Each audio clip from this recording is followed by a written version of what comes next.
أعوذ بالله من الشيطان الرجيم. بسم الله الرحمن الرحيم. يا أيها المزمل قم الليل إلا قليلا نصفه أو انقص منه قليلا أو زد عليه ورتل القرآن ترتيلا إنا سنلقي عليك قولا ثقيلا إن ناشئة الليل هي أشد وطئا وأقوم قيلا إن لك في النهار سبحا طويلا واذكر اسم ربك وتبتل إليه تبتيلا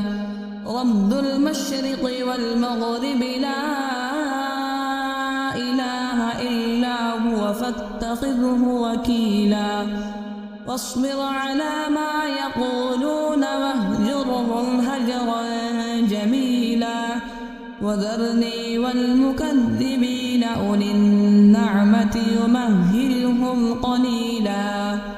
إن لدينا أنكالا وجحيما وطعاما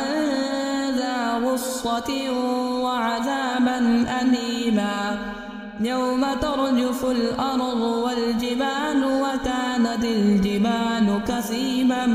مهيلا إنا أرسلنا إليكم رسولا شاهدا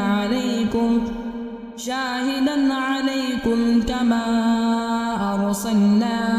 إلى فرعون رسولا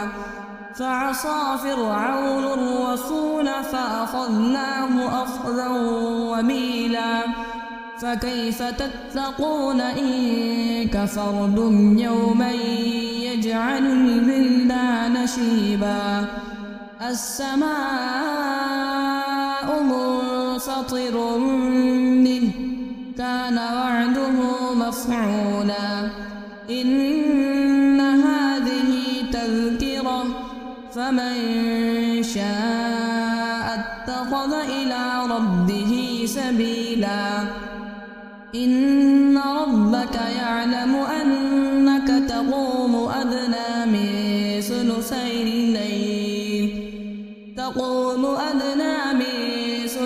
الليل ونصفه وثلثه وطائفة من الذين معك والله يقدر الليل والنهار علم أن لن تحصوه فتاب عليكم فاقرؤوا ما تيسر من القرآن علم أن سيكون منكم مرضى وآخرون يضربون في الأرض يبتغون من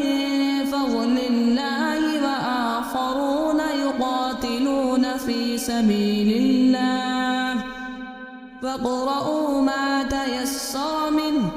وأقيموا الصلاة وآتوا الزكاة وأقرضوا الله قرضا حسنا وما تقدموا لأنفسكم من خير تجدوه عند الله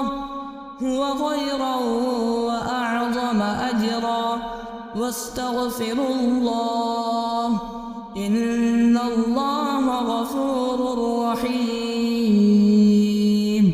صدق الله العظيم.